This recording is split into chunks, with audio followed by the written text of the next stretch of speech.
You could have done that, according to those who remark, well, I would like to have done so and so and so.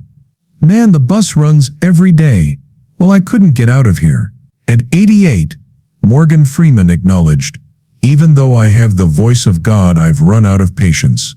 Prior to disclosing which 5 actors he genuinely detested working with, Freeman, who is well known for his professionalism and cool head, startled fans by referring to one actor as a diva in denial and another as the most rude individual I've ever encountered. Now, after all these years in Hollywood, he's calling names. Furthermore, the list is absolutely explosive. Denzel Washington. Morgan Freeman has freely said that he occasionally feels jealous of fellow actor Denzel Washington, but this is not an outward sign of hostility per se. Rather, it stems from a profound respect for his work. Freeman talked openly about Washington's incredible career in a 2024 interview with Far Out magazine, describing him as one of the actors I most love and envy. It was a unique look into Freeman's personal life and a recognition of the competitive spirit that even the biggest celebrities still harbor. Washington's tenacity, dynamic versatility, and captivating on-screen persona were all commended by Freeman. He commented on Washington's ability to move between genres and personalities with ease, from dignified presidents to morally complicated anti-heroes, all the while retaining both box office success and critical acclaim. He has a serious demeanor. Freeman claimed that even though he hasn't spoken yet, you can sense the atmosphere when he enters a scene. The statement demonstrated Freeman's profound appreciation for his colleagues' corpus of work rather than competitiveness in the antagonistic sense. It displayed an emotional intensity rooted in ambition and the common struggles of black leading males in Hollywood over a number of decades. Freeman's envy was not a result of insecurity, but rather of a desire for a career, a respect for Washington's audacious decisions and his steady performance in his positions. Freeman's honesty stood out in an industry where ego is frequently the driving force. He remarked in a tone of respect and humility, highlighting a reality that performers of his caliber rarely express out loud. Envy is frequently sparked by greatness, and it can coexist with deep appreciation. When Morgan Freeman's longtime friend and collaborator Gene Hackman announced his retirement from acting in 2004, Morgan Freeman was clearly impacted. For both Hollywood and Freeman, who had grown to have a great deal of professional respect for Hackman over the years, the news signaled the end of an era. Freeman recounted his response with a hint of humor but with undeniable seriousness in a contemplative 2025 interview with Entertainment Weekly that was later covered by Fandom Wire. "The fool is retiring. You rob me of that kind of talent. That makes me unhappy." Despite his humorous delivery, Freeman's sentiments were tinged with real disappointment. Layered with love and annoyance, the remark showed more than a passing apologies. Hackman was more than just a co-worker to Freeman. He was a creative equal who enhanced whatever scene they shared and brought out his best work. The humorous remark about the foolish man concealed a more profound emotional reality. A craftsman whose sheer presence on set encouraged Freeman to improve his own performance, he lamented the loss of a sparring partner. There was a noticeable on-screen chemistry between Freeman and Hackman, especially in Unforgiven 1992 and Under Suspicion 2000. Both actors, who frequently portrayed morally difficult characters, brought a commanding weight to their roles. Their relationship was based in large part on unspoken understanding and respect for one another. Only between actors of equal depth and discipline does a sort of artistic shorthand arise. Freeman's melancholy response to Hackman's departure highlights the intimate connection between respect and annoyance when a peer retires. Not just the industry suffered a setback. Freeman himself did it. Hackman's disappearance created a void, serving as a reminder that even legendary artists lament the end of partnerships that once constituted their finest work. Jim Carrey. Jim Carrey discussed the unexpected intensity he saw in Morgan Freeman while filming Bruce Almighty 2003, an otherwise humorous and lighthearted movie, in an insightful interview with Far Out magazine. Carrey related a memory that gave Freeman a more intimidating image, even though many people equate him with warmth, gravitas, and a calming presence, especially considering his legendary performance as God in the film. "He kind of scared Tom Shadyac," the director mentioned. Carrey remarked, "It was hilarious, Before describing a particularly acerbic incident on set in which Freeman turned to someone and uttered the words, "Never touch me again," Carey claims that this was delivered with a sharp seriousness that immediately altered the atmosphere in the room rather than with fun.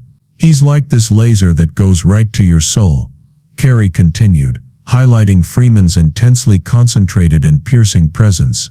Freeman's manner conveyed an obvious power that could unnerve even those in authority, even though it wasn't always hostile or cruel. Even though these comments were made by Carr and not by Freeman, they allude to a hidden dynamic that existed during production, a sense of psychological tension or uneasiness, resulting from Freeman's commanding on-screen persona that permeated real-life interactions. For a director such as Tom Shadyac, who is generally regarded as having a laid-back cooperative style, being intimidated by Freeman implies that the actor's presence made a difference, even in a humorous setting. Casey Affleck. During the filming of Gone Baby Gone 2007, Affleck had a memorable and somewhat humbling encounter with Morgan Freeman that demonstrated just how seriously Freeman took professionalism on set. It wasn't traditional conflict in the dramatic sense, but rather an undercurrent of respect laced with anxiety, as if everyone knew Freeman could, with just a few words or a glance, shift the emotional temperature of the room. When Casey showed up late to set one day, the tension in Ben Affleck's already high-stress film, which was his directorial debut, was momentarily heightened.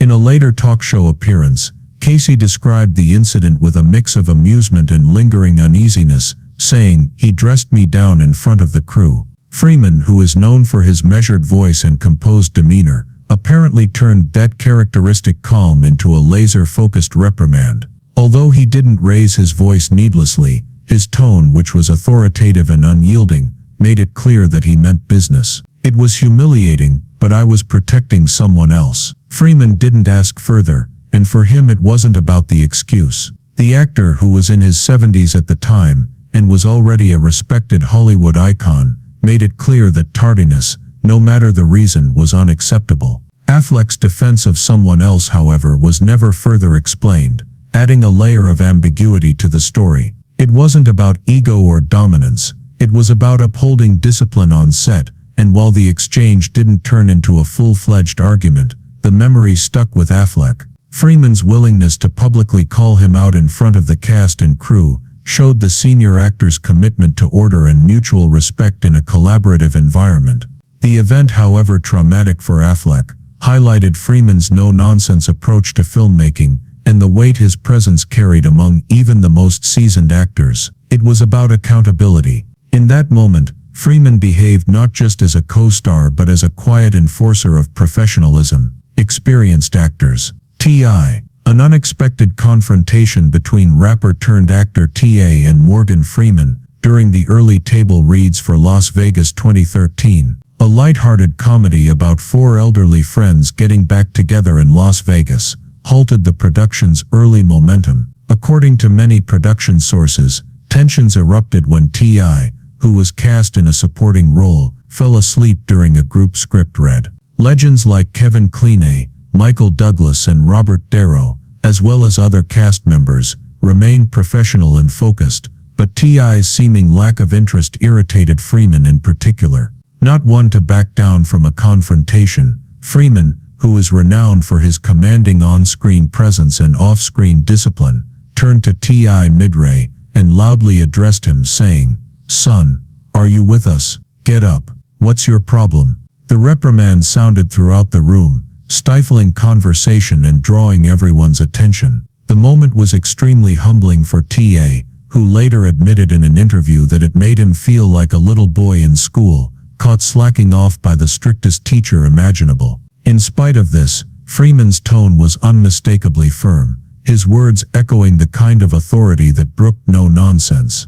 Teach. Even though Freeman's remarks did not guarantee T.A.'s fate, the incident represented a deeper problem, a lack of seriousness or preparation on the part of T.I. that did not align with the standards of a veteran-led ensemble. Shortly after the incident, T.I. was fired from the production, and his role was recast, marking one of the few known cases in which Freeman's disapproval directly affected a casting choice. The episode underscored Freeman's dedication to professionalism and respect for the craft, expecting others to meet the same standard regardless of their background or celebrity status. Morgan Freeman and Eddie Murphy reportedly had a tense working relationship that began with a high-profile collaboration that quickly turned into a conflict between their work ethics and temperaments. What started out as creative tension eventually revealed a deeper philosophical divide between the two performers, one rooted in Murphy's more casual, spontaneous style, and Freeman's reverence for structure and preparation. Murphy brought his signature charisma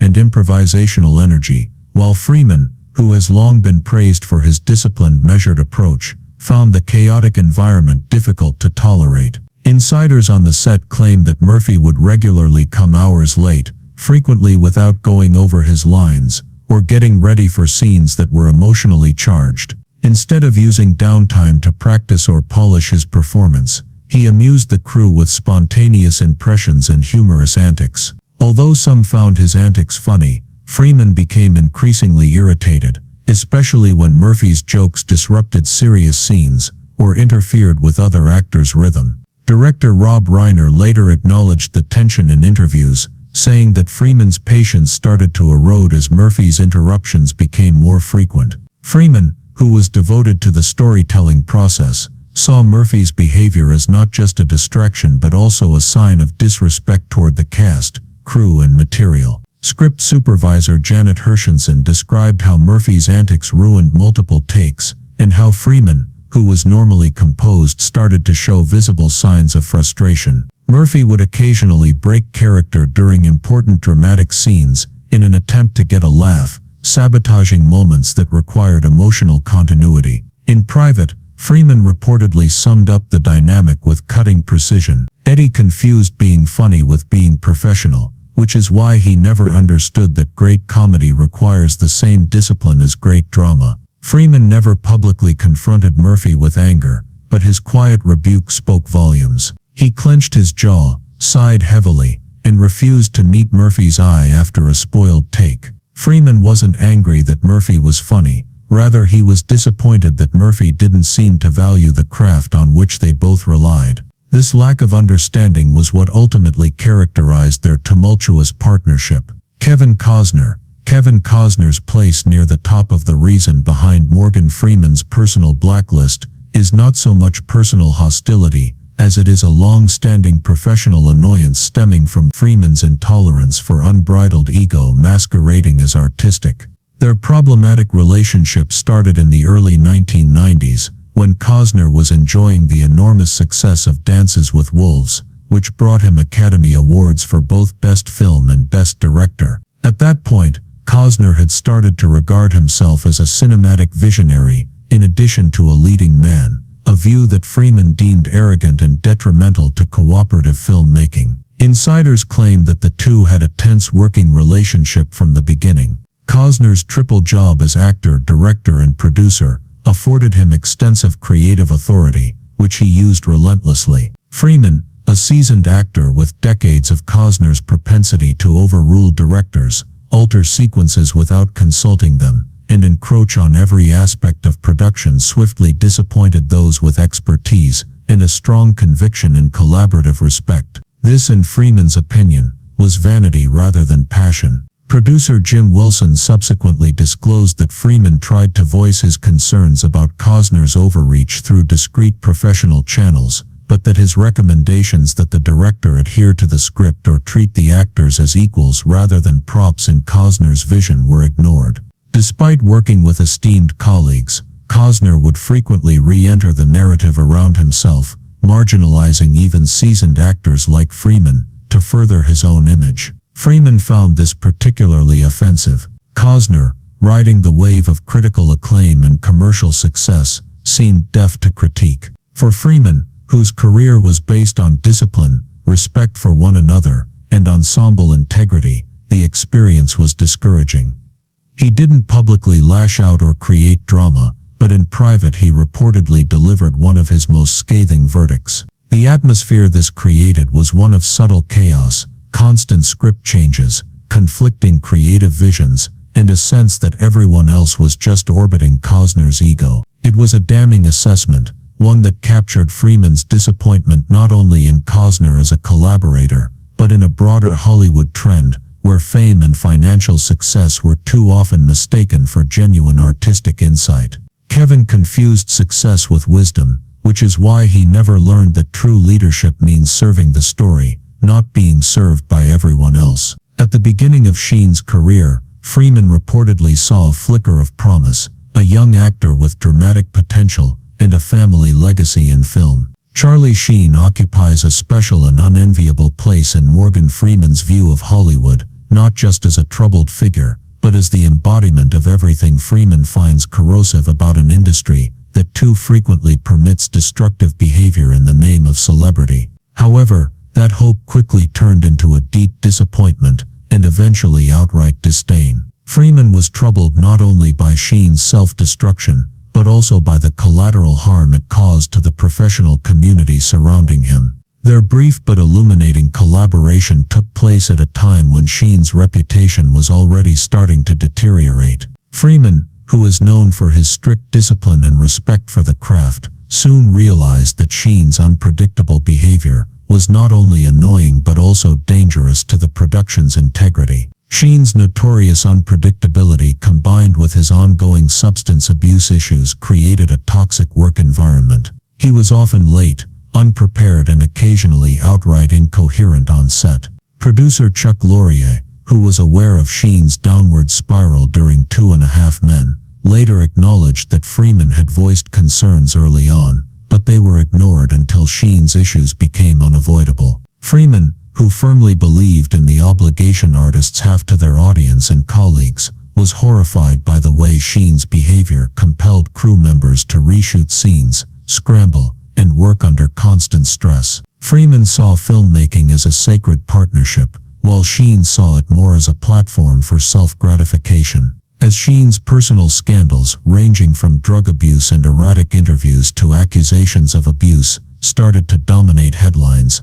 Freeman's discomfort became more powerful, and he was forced to respond to media questions about Sheen's actions while defending his own participation in now scandal-plagued projects. Charlie taught me that talent without discipline is just waste, and waste eventually contaminates everything around it, including the people trying to help. Director Oliver Stone, who had worked with both men, observed Freeman's discomfort when off-screen drama became more newsworthy than the work they were trying to do. Freeman's final statement on the subject was uncharacteristically sharp. Russell Crowe's reputation for on-set volatility is well known, but few of his professional relationships deteriorated as completely as the one he shared with Morgan Freeman. It was a scathing but honest summary of a man whose promise had curdled into peril, and whose legacy, in Freeman's eyes, served as a cautionary tale about what happens when brilliance is consumed by recklessness. Freeman, a model of professionalism,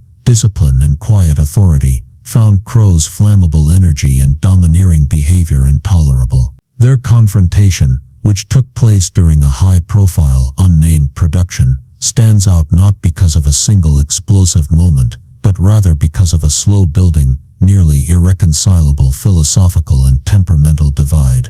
The trouble started early in the production process, according to insiders and even director Ridley Scott, who had worked with both men. Crowe, who is known for giving his all in his roles, started questioning Freeman's interpretation of important scenes. While actors often engage in creative debate, Crowe went further, questioning Freeman's motivations, suggesting different delivery, and even giving supporting actors line delivery instructions. The situation deteriorated when Crowe's temper, already notorious in Hollywood circles, led to repeated outbursts at crew members, making what should have been straightforward shoot days slowed down by emotional escalations, power plays and needless friction. Freeman, who firmly believed in trusting the director's vision and respecting the collaborative process, found Crowe's intrusions intolerable. In spite of his customary patience and diplomacy, Freeman was observed displaying signs of wear, short responses,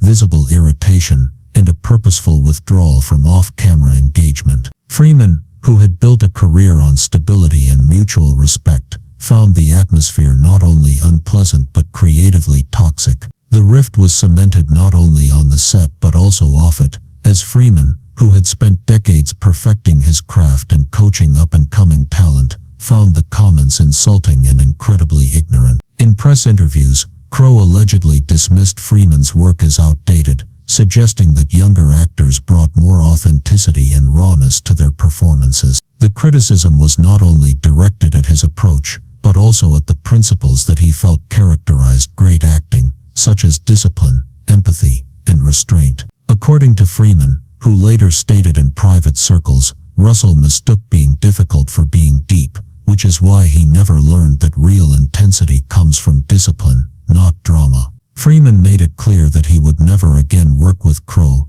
but he did so quietly and firmly. It was one of the most scathing criticisms Freeman ever made of a co-worker, and it has reverberated in Hollywood ever since. Mel Gibson's inclusion as one of the few actors Morgan Freeman publicly dislikes contrasts sharply with Freeman's generally cordial manner. It wasn't the result of small-scale conflict or egotistical arguments. In the early days of their professional relationship, Freeman had a sincere admiration for Gibson, and his disappointment with him represented the tragic reality that great artistic talent could be paired with beliefs and behaviors so troubling that they ultimately tainted the art itself. It was something much deeper, a painful moral and professional reckoning. This admiration quickly soured as Freeman learned more about Gibson's worldview and how it permeated his creative process. He was intrigued by Gibson's dedication to bold, challenging cinema and respected the ambition and technical mastery behind Braveheart.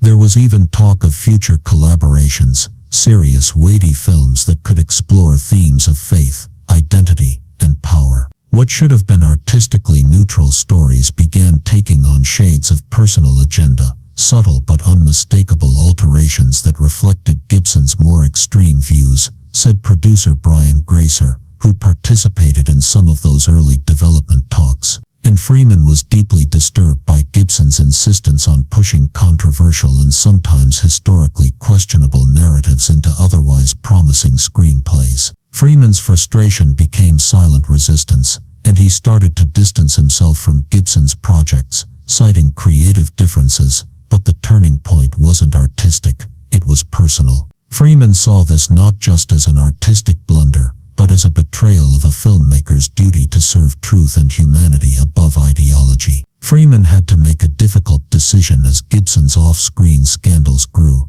especially his widely reported anti-Semitic comments, domestic abuse claims, and divisive outbursts. Even a passing association with Gibson ran the risk of coming across as complicit, which was unacceptable for a man who felt that telling stories was a moral act with tangible repercussions.